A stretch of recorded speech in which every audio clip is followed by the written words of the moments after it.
प्यारे विद्यार्थियों, good morning. आज हम सब हमारी पाठ्य पुस्तक से मूसी की तृतीय पाठ को दोहना नामक पाठ के बारे में पढ़ेंगे। गो यानी गाय, दोहनम यानी दूहना एक नाटक है और नाटक हमेशा पात्रों के माध्यम से प्रस्तुत किया जाता है और इस नाटक के जो रचयिता है वो है कृष्णचंद्र त्रिपाठी।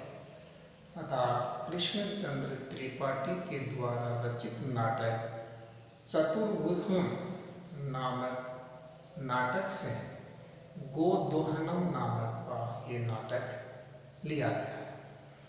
इस नाटक में कुछ दृश्य दिए गए हैं। उनमें से आज हम सब पहला जो दृश्य है प्रथमम दृश्यम उसके बारे में पढ़ेंगे। लेकिन पढ़ने से पहले पाठ परिचय के बारे में जानते हैं कि यह नाटक किस पे लिखा गया है, इस नाटक से हमें क्या शिक्षा मिलती है। तो आओ सबसे पहले इस नाटक का पाठ परिचय पढ़ते हैं। तो यह नाट्यांश कृष्णचंद्र त्रिपाठी के द्वारा रचित चतुर्व्यूह पुस्तक से संक्षिप्त एवं संपादित कर उद्धृत किया गया है। तो यह नाट्यांश कृष्णचंद्र त्रिपाठी के द्वारा रचित चतुर्व्यूह पुस्तक से संक्षिप्त यानी छोटे रूप में एवं संपादित कर उद्धृत किया गया है या लिया गया। इस नाटक में एक ऐसे व्यक्ति का कथानक है और इस नाटक में एक ऐसे व्यक्ति के बारे में लिखा गया है जो धनवान और सुखी होने का इच्छुक है, जो धनवान और सुखी होने की इच्छा रखता है। वह महीने भर तक गाय का दूध दोहना छोड़ देता है। उसके पास में एक गाय है, लेकिन वह उस गाय का दूध महीने भर तक दूध दोहना छोड़ देते हैं, इसका दूध निकालना छोड़ देता है, ताकि महीने के अंत में गाय के शरीर में संचित पर्याप्त दूध एक बार में ही निकाल लिया जाए। और वो यह सोचकर दूध दोहना छोड़ देता है कि महीने के भर तक का दूध इस गाय के शरीर में संचित हो जाएगा और पर्याप्त मात्रा में दूध इकट्ठा होने के बाद में एक साथ ही दूध को निकाल लिया जाएगा और उसे बेचकर पर्याप्त संपत्ति अर्जित करने में समर्थ हो सके और उस दूध को बेच करके पर्याप्त संपत्ति यानी धन कमाकर या संपत्ति को अर्जित करके समर्थवान हो जाऊंगा। परंतु महीने के अंत में जब वह दूध दोहने लगा, लेकिन महीने के अंत में जब वह गाय का दूध निकालने लगा या दोहने लगा तो उसे दूध की एक बूंद भी नहीं मिली। तो उस व्यक्ति को दूध की एक बूंद भी नहीं मिली। दूध के स्थान पर वह गाय के प्राणों से लहूलुहान हो गया तथा समझ गया कि दैनिक कार्य यदि महीने भर तक इकट्ठा करके किए जाए तो लाभ के स्थान पर हानि ही होती है। तो वह दूध निकालने के लिए गाय के पास जाता है और जैसे दूध निकालना प्रारंभ करता है, गाय के प्राणों से यानी गाय अपने प्राण लातों से उसको लहूलुहान कर देती है और वो समझ जाता है कि दैनिक कार्य यानी हमेशा किया जाने वाला कार्य यदि महीने भर तक इकट्ठा करके किया जाए तो लाभ के स्थान पर हमेशा हानि ही प्राप्त होती है। अर्थात हमें प्रतिदिन अपने कार्य को करना चाहिए। आज के कार्य पर को कभी भी अगले दिन पे हमें नहीं छोड़ना चाहिए। इस घटना से यह शिक्षा मिलती है कि यथा समय किया हुआ कार्य ही फलदायी होता है और समय पर कार्य किया गया ही हमेशा फलदायक होता है या फल देने वाला होता है। तो यह इसका पाठ परिचय था। एक बार वापस देखना। यह नाट्यांश कृष्णचंद्र त्रिपाठी के द्वारा रचित चतुर्वयम नामक पुस्तक से लिया गया है। इस नाटक में एक ऐसे व्यक्ति का कथानक है जो धनवान और सुखी रहना चाहता है। वह महीने भर तक का गाय का दूध दोहन छोड़ देता है और वो एक दिन में ही गाय के दूध को निकालकर धनवान बनना चाहता है। परंतु महीने के अंत में जब वह दूध दोहने लगा तो उसे एक बूंद भी दूध की प्राप्त नहीं होती है। दूध के स्थान पर वह गाय के प्राणों से लहूलुहान हो जाता है और वह समझ जाता है कि दैनिक कार्य यदि महीने भर तक इकट्ठा करके किए जाए तो लाभ के स्थान पर हमेशा हानि ही प्राप्त होती है। इस घटना से शिक्षा मिलती है कि यथा समय किया हुआ कार्य ही हमेशा फलदायी होता है। इसलिए हमें यह भी शिक्षा प्राप्त करनी चाहिए कि हमें हमेशा अपने कार्य को सही समय पर उचित टाइम पर ही करना चाहिए। कभी भी उसे आगे आने वाले समय पर नहीं छोड़ना चाहिए। अगर आगे आने वाले समय पर छोड़ेंगे तो ये निश्चित है कि हमें भी लाभ के स्थान पर हमेशा हानि ही प्राप्त होगी। तो यह इस नाटक से हमें शिक्षा प्राप्त होती है। अब नाटक को प्रारंभ करते हैं और आज हम हमारा प्रथम दर्शन यानी पहला दर्शन पढ़ेंगे। तो देखिए, मल्लिका मोदकानि रचयन्ति मंद सवरेण शिव स्तुतिं करोति ततः प्रविशति मोदक गंधम अनुभवन् प्रसन्नमना चंदने आहा सुगंधु मनोहर विलोके अयि मोदकानि रचयन्ते प्रसन्न भूत्वा ऐश्वर्यामि तावत् मोदकं ग्रहीतुम् इच्छति। मल्लिका सक्रोधं वीरं मा स्पर्श एतानि मोदकानि चन्दने किमर्थं कृधिषि तव हस्तनिर्मितानि मोदकानि दृष्ट्वा अहं जिह्वा लोलुपतां नियन्त्रितुम् अक्षमः अस्मि। किं न जानामि त्वम् इदम्। मल्लिका सम्यक् जानामि नाथ परम् एतानि मोदकानि पूज्यानि पितानि सन्ति। तो यह हमारा नाटक है। तो सबसे पहले इसके कुछ कठिन शब्दार्थ के बारे में देखते हैं। मल्लिका एक नाम विशेष है।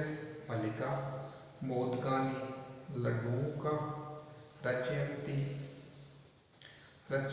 का मतलब होता है निर्माण करती है, मन सवरेण धीरे धीरे अथवा नीचे आवाज में, शिव यानी शिव की, स्तुतिं करोति यानी स्तुति करती है, तथा यानी तब, मोदक गंधम लड्डुओं की गंधम सुगंधित अनुभवन महसूस करता हुआ, प्रसन्न मना खुश हुआ, चंदन प्रविशति चंदन प्रवेश करता है, आहा अरे सुगंधस्तु सुगंध तो मनोहर मन को मोहने वाली, विलोके देखकर अये अरे मोदकानि लड्डू रचयन्ते बनाए जा रहे हैं। प्रसन्नो भूत्वा प्रसन्न होकर आस्वादयामि तावत् तो चखता हूँ। मोदकम लड्डू को ग्रहीतुम् इच्छति लेना चाहता है। सक्रोधम नाराजी के साथ या क्रोध के साथ, वीरम ठहरो ठहरो, मा स्पर्श छुओ मत, इतानि यह मोदकानि लड्डुओं को, किमर्थम किस लिए, क्रुद्धि क्रोध करते, तव यानी तेरे, हस्त यानी हाथ के, निर्मितानि यानी बने हुए, मोदकानि यानी लड्डुओं को, दृष्ट्वा यानी देखकर, अहम जीवा लोलुपता में जीव की लिप्सा को नियंत्रितुं काबू करने में अक्षम असमर्थ हूँ। किम क्या त्वम आप न जानासि नहीं जानती हो, इदम यह नाथ स्वामी समयक अच्छी तरह जानामि जानती हूँ, परंतु एतानि मोदकानि यह लड्डू पूजा निमित्तानि सन्ति पूजा के लिए बनाए गए हैं। तो ये इस प्रकार से इसके कुछ शब्दार्थ हैं। आओ इसका हिंदी अर्थ करते हैं। मल्लिका मोदकानि रचयन्ति मंद सौरेण शिव स्तुतं करोति। मल्लिका लड्डू बनाती हुई मंद स्वर से शिव जी की स्तुति करती है। यानी मल्लिका लड्डू बनाती हुई मंद स्वर से शिव जी की स्तुति करती है। ततः प्रविशति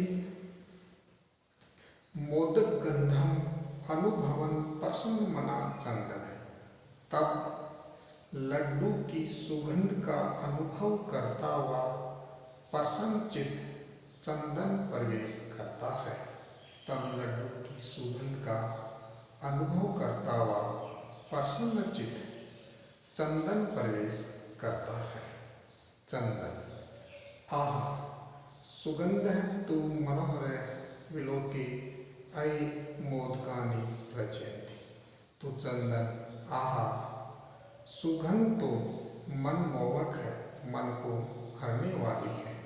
देखकर अरे क्या लड्डू बनाए जा रहे हैं। प्रसन्न भूत्वा प्रसन्न होकर आस्वादयामि तो चखता हूँ। तावत तो चखता हूँ। मोदकम ग्रहीतुम् इच्छति लड्डू लेना चाहता है। मल्लिका सक्रोधम क्रोध सहित वीरम वीरम रुको रुको मा स्पर्श मत छुओ एतानि मोदकानि इन लड्डुओं को। तो मल्लिका क्रोध सहित रुको रुको मत छुओ इन लड्डुओं को। चंदन किमर्थम क्रोधिष्यति नाराज क्यों हो रही हो। तव हस्त निर्मितानि मोदकानि दृष्ट्वा अहम जीवलोलुपतां नियंत्रितुम् एक्स्मै अस्मि। तुम्हारे हाथ के बने लड्डुओं को देखकर जीव के लालच को काबू में करने में असमर्थ हूँ। किम न जानासि त्वम इदम, क्या तुम उसे जानती हो। मल्लिका समयकम जानामि नाथ, अच्छी तरह जानती हूँ स्वामी। परम एतानि मोदकानि पूज्यानि मितानि सन्ति, परंतु यह लड्डू पूजा के प्रयोजन से बनाए हैं। कि अच्छी तरह से जानती हूँ स्वामी, परंतु यह लड्डू पूजा के प्रयोजन से बनाए हैं। तो यह हमारे पहला नाटक था। तो प्रस्तुत नाट्यांश हमारी सेमूसी पाठ्य पुस्तक के गोदोहनम पाठ से उद्धृत है। यह पाठ कृष्णचंद्र त्रिपाठी द्वारा रचित चतुर्वयुम पुस्तक से संकलित है। प्रस्तुत नाट्यांश में नायिका मल्लिका को लड्डू बनाते हुए दिखाया है, जिन्हें चंदन चखना चाहता है। तब मल्लिका ये भगवान की पूजा के लिए है ऐसा कहकर रोक देती है। ये इसका प्रसंग है कि प्रस्तुत नाट्यांश हमारी पाठ्य पुस्तक सेमूसी के गोदोहनम पाठ से संकलित है या उद्धृत है। यह पाठ कृष्णचंद्र त्रिपाठी के द्वारा रचित चतुर्वयुम पुस्तक से संकलित है। यह नाट्यांश में नायिका मल्लिका को लड्डू बनाते हुए दिखाया है, जिन्हें चंदन चखना चाहता है। तथा मल्लिका ये भगवान की पूजा के लिए है ऐसा कहकर रोक देती है। एक बार फिर से इसका हिंदी अर्थ देखिए। प्रथमं दर्शम, पहला दृश्य। मल्लिका मोदकानि रचयन्ति मन सवरेण शिव स्तुतं करोति। मल्लिका लड्डू बनाती है या मल्लिका लड्डू बनाती हुई मंद स्वर से शिव जी की स्तुति करती है। ततः प्रविशति मोदक गंधम अनुभवन प्रसन्न मना चंदन। तब लड्डू की सुगंध का अनुभव करता हुआ प्रसन्नचित्त चंदन प्रवेश करता है। चंदन आहा सुगंधस्तु मनोहर विलोके अयं मोदकानि रचयन्ते प्रसन्ना भूत्वा आसावधानतावत् मोदककृतुम् इच्छति। आहा सुगंध तो मनमोहक है, देखकर अरे क्या लड्डू बनाए जा रहे हैं। प्रसन्न होकर तो चखता हूँ, लड्डू लेना चाहता है। मल्लिका सक्रोधम, क्रोधपूर्वक या क्रोध सहित वीरम वीरम मां स्पर्श एतानि मोदकानि। तो मल्लिका क्रोध सहित रुको रुको मत छुओ इन लड्डुओं को। चंदन किमर्थम पृच्छसि तव हस्तनिर्मितानि मोदकानि दृष्ट्वा अहं जिह्वालोलुपतां नियन्त्रितुम् अक्षम अस्मि, किं न जानसि त्वम् इदम्। नाराज क्यों हो रही हो? तुम्हारे हाथ के बने लड्डुओं को देखकर जीत के लालच को काबू में करने में असमर्थ हूँ। क्या तुम इसे जानती हो? मल्लिका समयकं जानामि नाथ परम हितानि मोदकानि उच्चानि मितानि सन्ति। तो मल्लिका अच्छी तरह जानती हूँ स्वामी, परंतु यह लड्डू पूजा के प्रयोजन से बनाए हैं, यानी ये लड्डू भगवान शिव की पूजा करने के लिए बनाए, न कि आपके लिए। तो ये पहला दृश्य था, इसके बारे में हमने कुछ शब्दार्थ पढ़े, इसका हिंदी अर्थ पढ़ा और प्रसंग के बारे में जाना। आगे दूसरा दृश्य कल पढ़ेंगे। धन्यवाद।